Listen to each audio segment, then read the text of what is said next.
പ്രതിപക്ഷ പ്രതിഷേധത്തിനിടെ മഹാത്മാഗാന്ധി ദേശീയ ഗ്രാമീണ തൊഴിലുറപ്പ് പദ്ധതിക്ക് പകരം കൊണ്ടുവന്ന വിജിജി രാംജി ബിൽ ലോക്സഭയിൽ പാസാക്കാൻ കേന്ദ്ര സർക്കാർ. ബില്ലിൽ വോട്ടെടുപ്പ് വേണമെന്നാണ് പ്രതിപക്ഷ ആവശ്യം.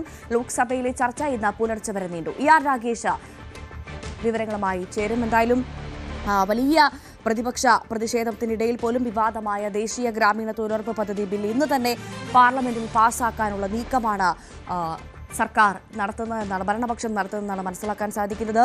ബില്ല് സ്റ്റാൻഡിംഗ് കമ്മിറ്റിയുടെ പരിഗണനയ്ക്ക് വിടണമെന്ന പ്രതിപക്ഷ ആവശ്യം സ്പീക്കറുടെ അധ്യക്ഷതയിൽ നടന്ന യോഗത്തിൽ സർക്കാർ തള്ളിയിട്ടുണ്ട്. പുതിയ ആണവോർജ്ജവ ബില്ലിന് ശേഷം തൊഴിലുറപ്പ് പദ്ധതി ബിൽ പാർലമെന്റിൽ പരിഗണിച്ച് വളരെ വേഗത്തിൽ പാസാക്കിയെടുക്കാനുള്ളൊരു നീക്കമാണ് ഇപ്പോൾ നടക്കുന്നത്. ആർ രാഗേഷ് വിവരങ്ങളുമായി ചേർന്നു. രാഗേഷ് സൂചിപ്പിച്ചതുപോലെ തന്നെ വളരെ വേഗത്തിൽ ഈ ബില്ല് പാസ്സാക്കിയെടുക്കാനുള്ളൊരു നീക്കമാണ് നടക്കുന്നതെന്നാണ് മനസ്സിലാക്കുന്നത്. പ്രതിപക്ഷ പ്രതിഷേധം ഒരു ഭാഗത്ത് നടക്കുന്നുണ്ട്. എന്തായാലും ബില്ല് സ്റ്റാൻഡിംഗ് കമ്മിറ്റിക്ക് വിടില്ല എന്നുള്ള കാര്യത്തിൽ തീരുമാനം. അപ്പോൾ ഇനി ഇത് വളരെ വേഗത്തിൽ പാസ്സാക്കിയെടുക്കുക എന്ന് തന്നെയായിരിക്കും സർക്കാരിന്റെ ഭരണപക്ഷത്തിന്റെ ലക്ഷ്യം, അല്ലേ? എന്ത് പ്രതീക്ഷിക്കണമെന്ന്? ബില്ല് ഇന്ന് തന്നെ പാസ്സാകും. കാരണം സർക്കാരിന് ഭൂരിപക്ഷമുണ്ട്.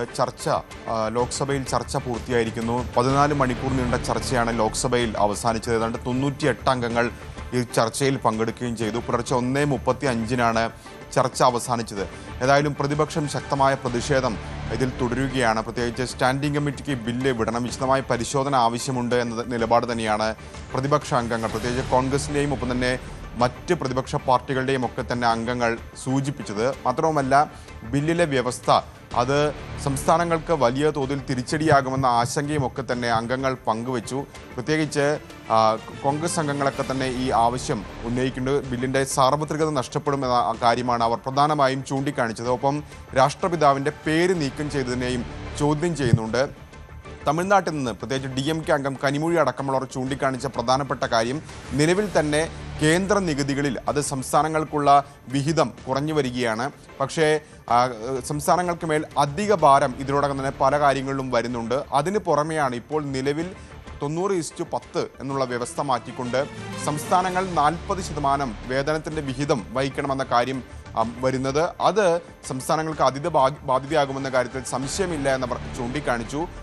രാഷ്ട്രപിതാവിൻ്റെ പേര് മാറ്റിയതിനടക്കം തൃണമൂൽ കോൺഗ്രസ് അംഗങ്ങൾ അടക്കമുള്ളവർ ചൂണ്ടിക്കാണിക്കുകയും ചെയ്തിട്ടുണ്ട്. ഏതായാലും NDAയിൽ തന്നെ ഇക്കാര്യത്തിൽ ഭിന്നതയുണ്ട് എന്ന റിപ്പോർട്ടുകളൊക്കെ തന്നെ ഇന്നലെ പുറത്തു വന്നിരുന്നു. പക്ഷേ JDU നിരുപാധിക പിന്തുണ ഈ ചർച്ചയിൽ ബില്ലിനെ പ്രഖ്യാപിച്ചിട്ടുണ്ട്. ഒപ്പം തന്നെ LJPയും ഈ ബില്ലിനെ പിന്തുണയ്ക്കുന്നു എന്ന് അറിയിച്ചു.